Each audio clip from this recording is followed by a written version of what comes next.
खरगोन जिले की सभी तहसील खरगोन नगर, कसावत, महेश्वर, बड़वाह, सनावत, गोगावा, बीकनगांव, झिरनिया, भगवानपुरा व सेगांव में भारतीय न्यूज चैनल के लिए तहसील स्तर पर संवाददाता नियुक्त करना है।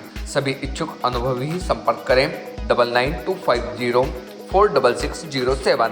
खरगोन जिला प्रशासन द्वारा मिलावटी मुक्ति अभियान के अंतर्गत जिले के औद्योगिक क्षेत्र निमरानी में दुग्धोत्पादन से जुड़ी इंडस्ट्री पर राजस्व विभाग सहित खाद्य सुरक्षा, खाद्य आपूर्ति और श्रम विभाग ने संयुक्त रूप से कार्रवाई की है। इस कार्रवाई के लिए कलेक्टर कुमार पुरुषोत्तम द्वारा करीब 5 दिनों से रेकी कार्रवाई जा रही थी।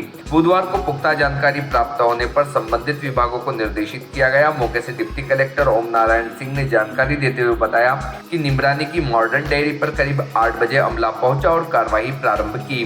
कार्रवाई के दौरान बड़ी मात्रा में सल्फ्यूरिक एसिड सहित नाइट्रिक एसिड पाया गया। ये दोनों तरह के एसिड बिना लाइसेंस के उपयोग में लाया जाना पाया गया। साथ ही 50-50 किलो की 2 यूरिया बोरी भी बरामद हुई है। मौके से प्राप्त जानकारी के अनुसार इंडस्ट्री से कुल 9 सैंपल्स लिए गए हैं। इनमें 4 मिल्क पाउडर के, 3 घी के और 1 दूध तथा बटर के लिए गए हैं। परिसर के भीतर से 1 घरेलू गैस सिलेंडर और 4 सिलेंडर बाहर से जब्त किए गए हैं। श्री सिंह ने बताया कि श्रम अधिनियम के तहत भी प्रकरण बनाया गया है। जब्त सामग्री एकत्रित कर परिसर के एक कक्ष में रखकर सील किया गया है। इस पूरे प्रकरण में जांच रिपोर्ट आने के बाद खाद्य सुरक्षा अधिनियम में कार्रवाई की जाएगी। इस संबंध में जानकारी जुटाई जा रही है। कार्रवाई के दौरान कसावत एसडीएम संघप्रिय, महेश्वर एसडीएम मनोहर गवली, कसावत नायब तहसीलदार जाट व फूड इंस्पेक्टर यूनस पाल उपस्थित रहे।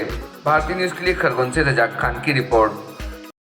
आज माननीय कलेक्टर महोदय ने 9:30 बजे निमरानी स्थित फैक्ट्री की सूचना दी थी कि वहाँ पर उनको कोई इन्फॉर्मेशन रहेगी, किसी सूचना मिली थी कि वहाँ पर शायद एसिड और एक्सपायरी डेट के पाउडर का प्रयोग मिल्क प्रोडक्ट में कर रहे हैं। तो इसके संबंध में जब साहब ने मेरे को सूचना दी तो मैंने खाद्य विभाग, खाद्य सुरक्षा विभाग, श्रम विभाग, एग्जीक्यूटिव मजिस्ट्रेट और पुलिस को लेकर के लगभग 11 बजे जो साहब ने टाइम बताया था उस समय वहाँ पर हमने फिर दबिश दी। साहब के इनपुट के अनुसार जब हमने परिसर की छानबीन की तो 2100 केजी सल्फ्यूरिक एसिड मिला, 1400 केजी नाइट्रिक एसिड मिला और 19 केजी सस्पेक्टेड एसिड, हमें नहीं पता वो क्या है। हमने उसको सर्विलान में लिया। फिर 2 फर्टिलाइज़र की बोरी मिली और 127 खाली यूज़ डिब्बे मिले एसिडों के। और इसके अतिरिक्त ये बताएं कि हमको जहाँ पे घी रखा हुआ था वहीं पर इन्होंने घी के साथ 5 कंटेनर एसिड के रखे थे। जो खाद्य पदार्थों के साथ एसिड रखना उचित नहीं होता है। हमने सभी सामग्रियों को जब्त करा जो इतनी बड़ी। अच्छा, इसमें हमने जब लाइसेंस पूछा एसिड का तो एसिड को रखने का किसी प्रकार का कोई लाइसेंस भी नहीं था। तो ये विधि के विरुद्ध भी है और इतनी बड़ी मात्रा में एसिड मिलना भी गलत इंडिकेशन है, जिसकी जानकारी तुरंत कलेक्टर महोदय को दी गई थी। और इसके बाद हमने परिसर में देखा कि वहाँ घी, दूध, बटर और प्रोडक्ट को हमको ऐसा आइडेंटिफाई, क्रीम वगैरह का आइडेंटिफाई करा। तो हमने इसी दृष्टि से घी के 3 सैंपल लिए हैं, पाउडर के 4 सैंपल लिए क्योंकि कुछ पाउडर हमको ऐसा लगा सस्पेक्टेड, दूध का 1 सैंपल लिया, बटर का 1 सैंपल, कुल हमने 9 सैंपल लिए हैं।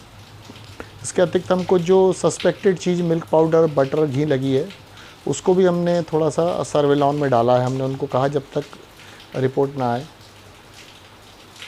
हाँ, इसमें सबसे पहले फूड एक्ट के अंतर्गत मैंने देखा कि वहाँ कहीं डिस्प्ले या कोई चीज़ नहीं थी, गंदगी थी, तो धारा 34 के अंतर्गत नोटिस भी हम जारी करेंगे दोबारा लाइसेंस के संबंध में उसको पूछताछ के लिए। इसके अतिरिक्त फूड सेफ्टी के अंतर्गत हमने जो सैंपल लिए हैं, सैंपल के अंतर्गत जो भी रिपोर्ट आएगी उसके आधार पर प्रकरण दर्ज करेंगे जो भी न्यायालय में हो, सक्षम न्यायालय के अंतर्गत। इसके अतिरिक्त फिर हमको फूड सप्लाई के अंतर्गत जो वहाँ पर हमको डीजल मिला है, गैस की टंकी मिली है, तो उसमें उसके अंतर्गत प्रकरण दर्ज करके माननीय कलेक्टर महोदय के न्यायालय में प्रस्तुत करेंगे। लेबर एक्ट के अंतर्गत वहाँ पर हमने उनसे मांगा गया है, तो वो जो भी वहाँ पर लेबर एक्ट के अंतर्गत विभिन्न अधिनियमों के अंतर्गत उन्होंने दर्ज करी है प्राथमिकता, उसके अंतर्गत नोटिस जारी किया जाएगा।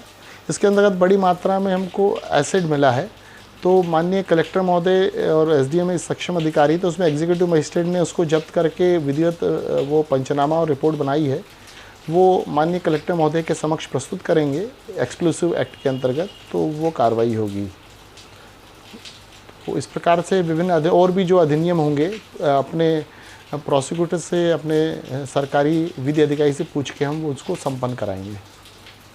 Subscribe now to most exciting channel ever.